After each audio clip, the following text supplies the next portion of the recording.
Hey guys, it's Enigma Hood, and retroactive look, what am I talking about? The retrospective, the video game retrospective week continues today with R-Type for the Sega Master System.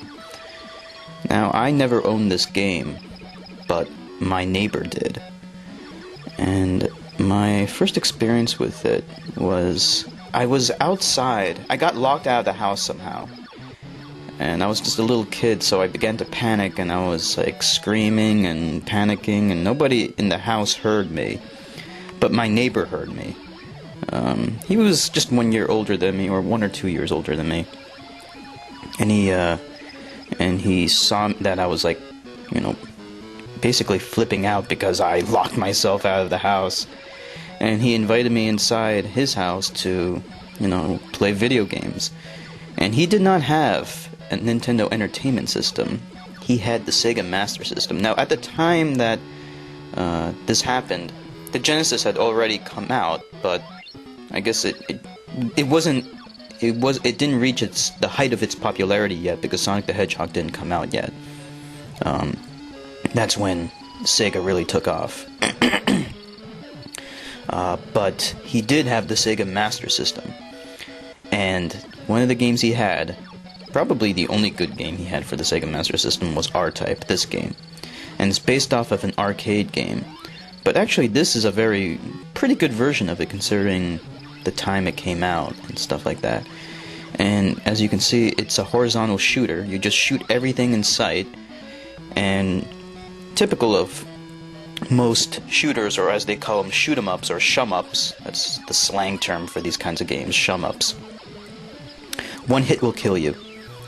So it is brutally difficult and requires a lot of memorization of the enemy's patterns. The unique thing about R-Type is, of course, that ball thing you see in front of the ship. That's called the Force, and it is invincible. While your ship can be destroyed with just one hit, that thing is completely invincible, so it can protect you from enemy attacks and powers up your ship with more powerful weapons and shit like that. And that's really, this wasn't the first shooter, but this is the first shooter that I've played, so it has a very special place in my heart. And I'm always gonna love R-Type, and it's so unfortunate that they decided to stop making these games. As far as we know, R-Type Final was really the last real R-Type game that was for the PlayStation 2. There was R-Type Tactics, I think, for the PlayStation Portable, but that wasn't a shooter. Oh well. This game, look at how awesome this game is. You go through all these different kinds of levels, and the enemies are just so interesting, like they're so unique looking. They're like this organic, techno-organic thing. They're called the Bido or some shit like that. Alien empire called the Bido. I don't know. It doesn't make any fucking sense. You have to go and kill all these guys, and no matter how many times you kill them, they always come back. But one of the unique things about R-Type, another unique thing about R-Type is the sexual innuendo. Although in this game it's not that apparent, although those things that are flying that you see kind of look like sperm, but that's very subtle. In the later games, the sexual innuendo becomes blatant, like outright blatant, to the point of where they actually show like this shadow in the background of two people having sex or something like that. It's pretty interesting. I guess they have sex on their minds, or the developers had sex on their minds, or some shit like that. The game was made by IREM, a Japanese company. I guess I don't know. I don't think they're in business any longer. I wish they were, because they made great games.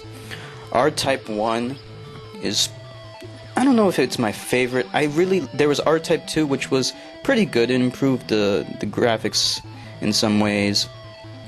Then there was R-Type Leo, which I love, but it was never released on any kind of home console. It was just an arcade game.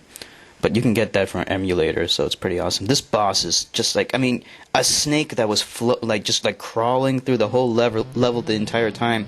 and then it comes into this fucking heart thing, and it's the boss. I mean, how awesome can you get? I mean, that's pretty damn fucking cool. You know, they put a lot of creativity into this game, and something, you know, that's really something that you don't see in games these days. Everything just seems so unoriginal. Like, even if, okay, I can understand if you're making another first-person shooter, but at least make it original. Have like some original devices and things like that. You know, and, like original-looking enemies. And everything just looks the same all the time. You know, like with Halo, like the enemies are like the aliens look like plastic toys. It doesn't look convincing at all. That's why I prefer, you know, Killzone. At least that one has more interesting enemies, and this game has very interesting enemies and levels, and the music in this game is just so incredible. It's so memorable. It really takes you back if you played this back in the day, and if you listen to it now, you really can't deny how awesome music is. And this is the infamous battleship stage, you know. At the time I wasn't really sure, but I think after this, like the next stage kind of looks like you go inside of a battleship. It might have been this battleship, but I doubt it, because I mean the fucking thing blows up after this, so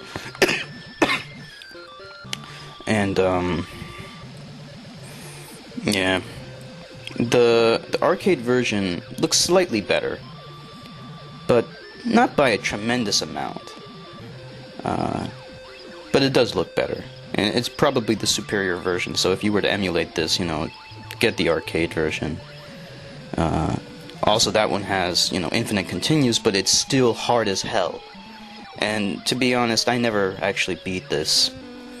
When I first discovered emulation, I downloaded the arcade version of this, and I just played it all day, like literally for hours, and I got to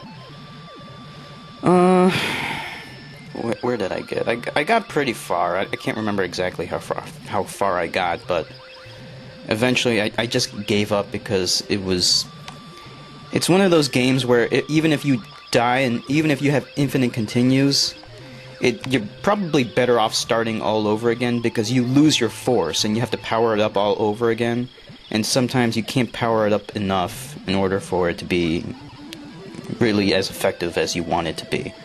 You know, because like that, for example, that air-to-air laser that you're seeing there with all the circle things, that's really vital in this game. In my opinion, it's probably the best power-up there is, and really essential for killing those bosses and shit.